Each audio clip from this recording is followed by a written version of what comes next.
Good day guys! This time, nasa Rauhe Night Market tayo. But please, on my previous video, check that out. My videos, rather.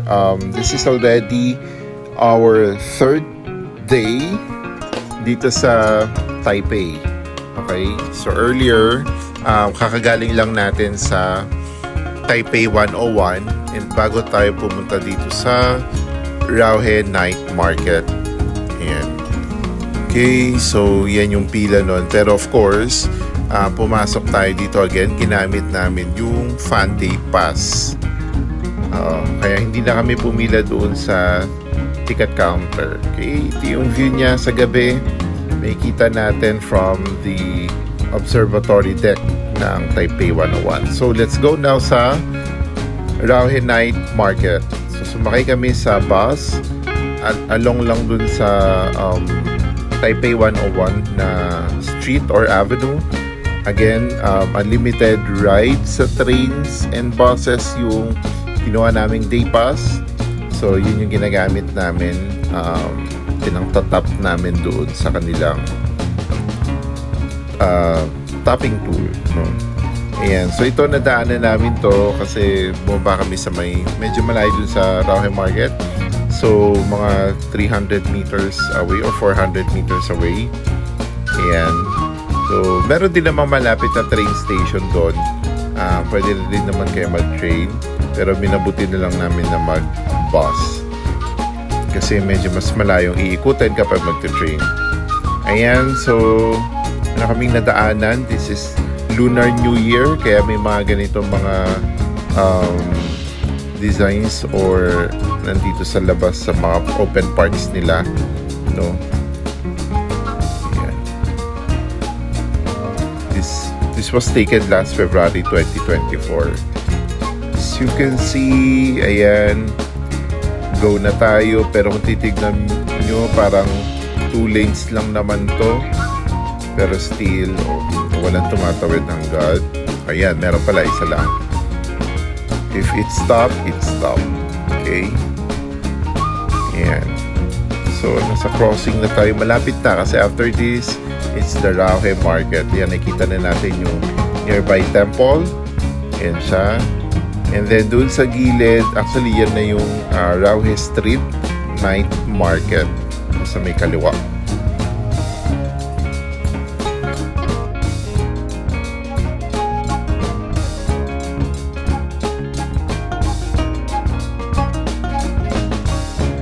So we're here. It's Rauhe Street Night Market, one of the very known night market street here dito sa Taipei. Ayan, Rauhe Street Night Market. So napakadaming stalls dito ng food. It's around it's about 8 PM now already. So hindi pa kami dinner. Sakong-sakto, no? So mahaba-haba tong night market na to.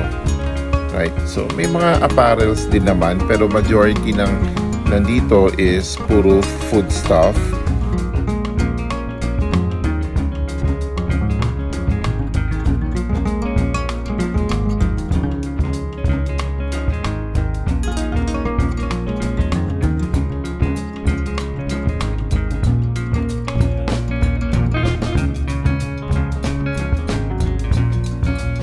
Isa sa tinatry talaga dito is yung stinky tofu. Ayan. So, hindi talaga okay yung amoy, especially kapag nadadaan ka sa area na may nagluluto ng stinky tofu. Pero, masarap siya. Okay? Maano lang talaga, medyo masangsang lang talaga.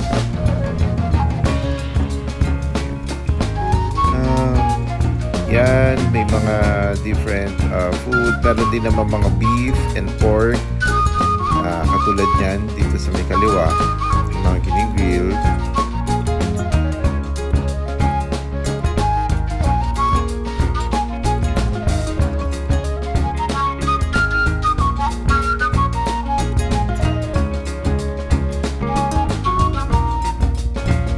So dito muna kami nag-dinner, nag-shabu-shabu kami.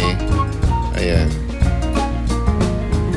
Basta Meron ding rice. Ayan, may mga iba't ibang mga sahog na pwede mong isama, no?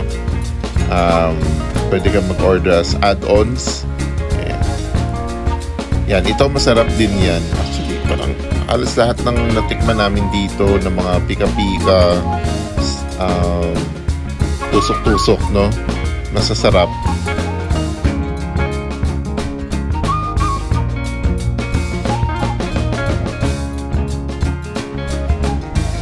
Yan, ito isa to sa lagi namin binibili.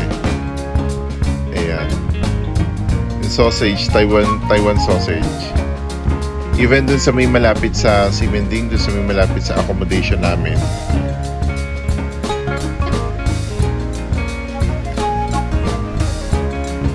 Yan. May mga small cuts, may big cuts. Ayan siya, 300 for big cuts and 200 for small cuts. Maraming night market dito sa Taipei, ha. Merong Shilin Night Market, meron ding night market dun sa may malapit sa Ximending. Ayan, maraming night market, street night markets, no? Pagpipili. Kung gusto nyo tuwing gabi, yun yung maging tour nyo, no? Night 1 nyo sa ibang night market, night 2 sa iba pang night market. Mga ganon. Night 3 sa iba ulit. Ayan.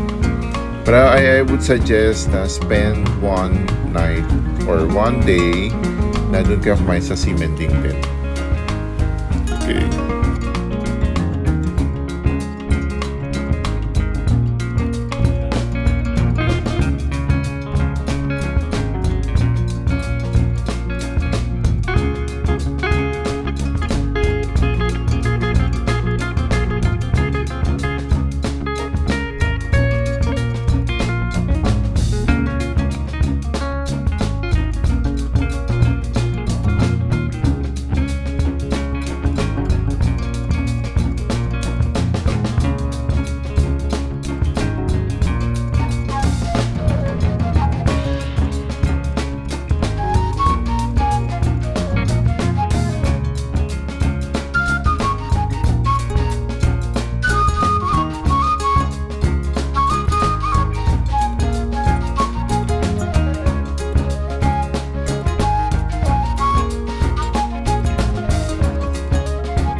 nga pala, may mga stall din dito, even dyan sa gilid, na parang area talaga na bilihan ng mga souvenirs.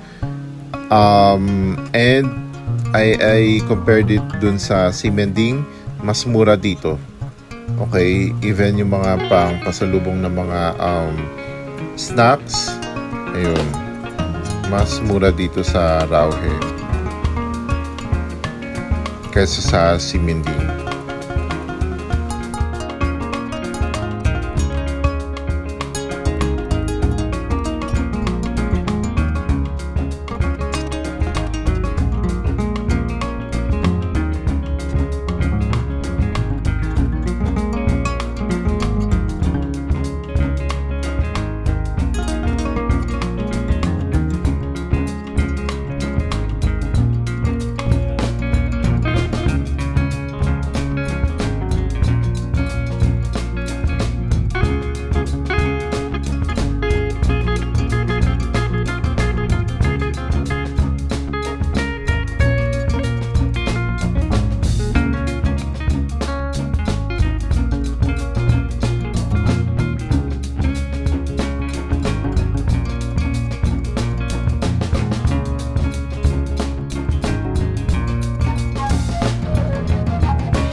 So ito na yung pag-iikot namin dito sa Rauhe Street Night Market. Yan, may parang ganyan pa silang palaro.